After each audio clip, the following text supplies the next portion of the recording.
कहते हैं कि तुलसी जी की पूजा करने से घर में कभी भी दरिद्रता नहीं आती, घर परिवार के सदस्य निरोगी रहते हैं।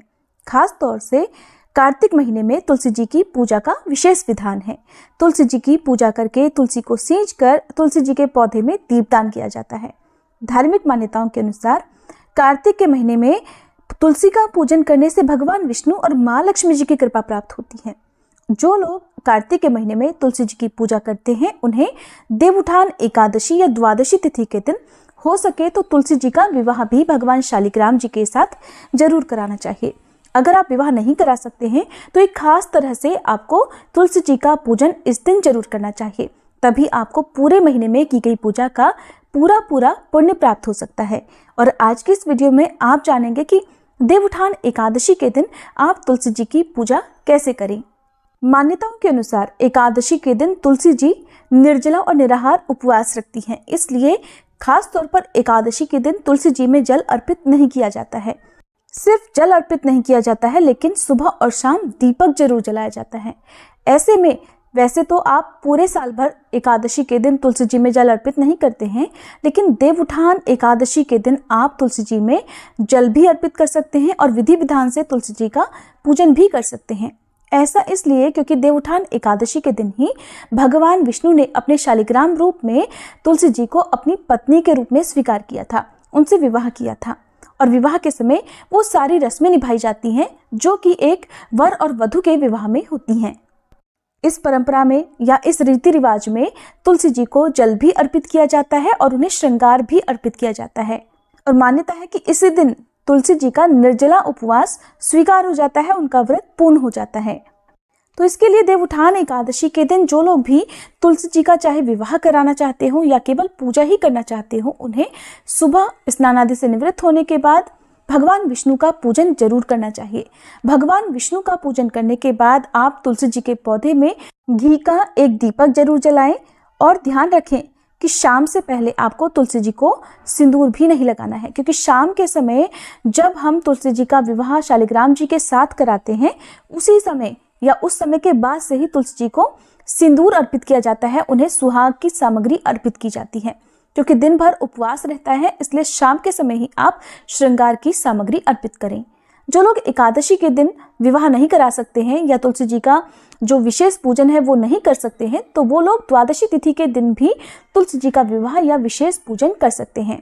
जो लोग चाहे एकादशी का उपवास रखते हो या ना रखते हो, आज के दिन सभी को तुलसी जी का पूजन जरूर करना चाहिए। तुलसी जी के गमले को आप अच्छे से रंग लें, गेरू आदि से या सुंदर रंग से आप रंग सकते हैं।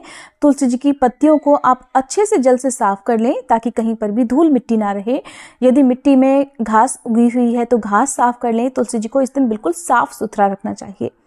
शाम को पूजा करने से पहले आपके पास श्रृंगार की जो भी आवश्यक सामग्री है, जैसे कि सिंदूर, चूड़ी, बिंदी, मेहंदी, काजल या आभूषणों में आप मंगलसूत्र, बिछिए, पायल, वस्त्र रूप में उन्हें लहंगा, चुनरी या साड़ी भी अर्पित कर सकते हैं। भोग लगाने के लिए आप मिठाई या फिर फल भी रख सकते हैं। हल्दी और कच्चा दूध आज के दिन तुलसी जी को जरूर लगाना चाहिए। जिस तरह से वधू को विवाह से पहले हल्दी लगाई जाती है, उसी प्रकार से तुलसी जी को भी आज के दिन हल्दी लगानी चाहिए। यहाँ पर मैं आपको सिर्फ तुलसी जी की पूजा के बारे में बता रही हूँ, क्योंकि तुलसी जी के विवाह में जिन जिन बातों का ध्यान रखा जाता है या किस प्रकार से विवाह किया जाता है, इसकी अलग से जानकारी हमारे चैनल पर अपलोडेड है, आप उस वीडियो को देख लीजिएगा।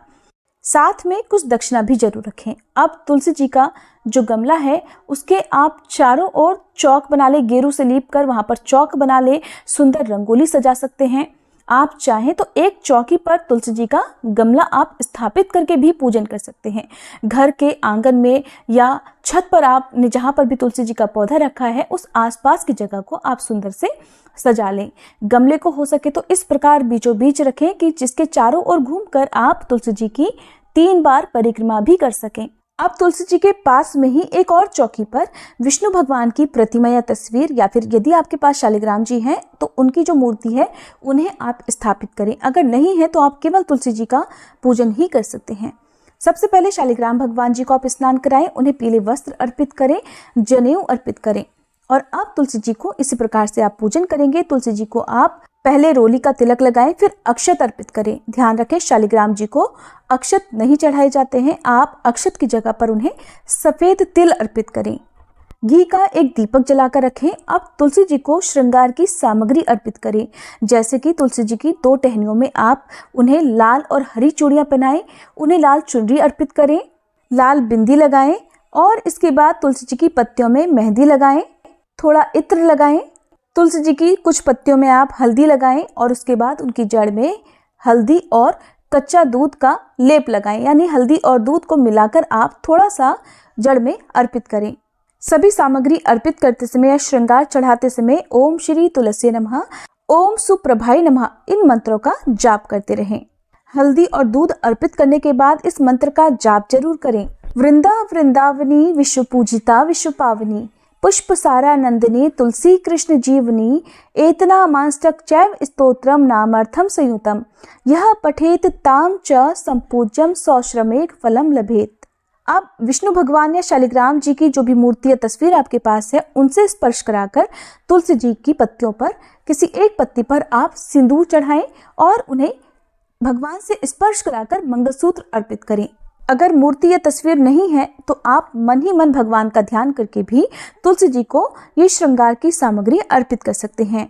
इनके अलावा आप बिछिए, पायल या फिर जो भी सुहाग की सामग्री आपके पास है वो भी अर्पित कर सकते हैं। अगले दिन आप तुलसी जी को चढ़ाई गई इन श्रृंगार सामग्रियों का प्रयोग खुद भी कर सकती हैं यदि आप सुहागिन महिला हैं। कुंवारी कन्या को आप चूड़ी या बिंदी प्रसाद रूप में दे सकती है। जिन कुंवारी कन्याओं का विवाह होने में कोई बाधा आ रही हो या विवाह होने में देर हो रही हो, अगर वो तुलसी जी को चढ़ाई गई इन श्रृंगार की सामग्री का प्रयोग करती है तो उनका विवाह बहुत जल्दी और बहुत अच्छे जीवन साथी से हो जाता है। तुलसी जी को श्रृंगार की सामग्री अर्पित करने के बाद कुछ दक्षिणा जरूर चढ़ाएं। इसके बाद आप श्री तुलसी चालीसा पाठ और तुलसी जी की आरती करके श्री विष्णु भगवान या शालिग्राम भगवान जी की आरती भी करें और सबसे अंत में उन्हें भोग लगाएं। भोग में आप फल या मिठाई, जैसा मैंने आपको बताया, या आपने कोई पकवान बना रखा है तो आप पकवान का भोग भी तुलसी जी को लगा सकते हैं। आरती करने के बाद आपको तुलसी जी की 3 बार परिक्रमा करनी है। क्लॉकवाइज आपको परिक्रमा करनी है और मन ही मन ओम श्री तुलसी नमः, ओम श्री तुलसी नमः, ओम श्री तुलसी नमः इस मंत्र का लगातार जाप करते रहना है। फिर हाथ जोड़कर तुलसी जी को प्रणाम करें और क्षमा याचना जरूर करें, ताकि पूजा पाठ में यदि आपसे कुछ भी कमी अधिक हुआ हो, कोई गलती हो गई हो, उसके लिए आपको कोई दोष ना लगे। अगर आपके पास तुलसी जी का पौधा नहीं है तो आप आज के दिन तुलसी जी का पौधा अपने घर में लगा सकते हैं। तुलसी जी को लगाया गया भोग परिवार के सभी सदस्यों में बांटना चाहिए और तुलसी जी को जो दक्षिणा आपने अर्पित की है उसे हो सके तो मंदिर में पुजारी जी को या फिर किसी गरीब निर्धन व्यक्ति को दान में दे देनी चाहिए। उम्मीद है आज की ये जानकारी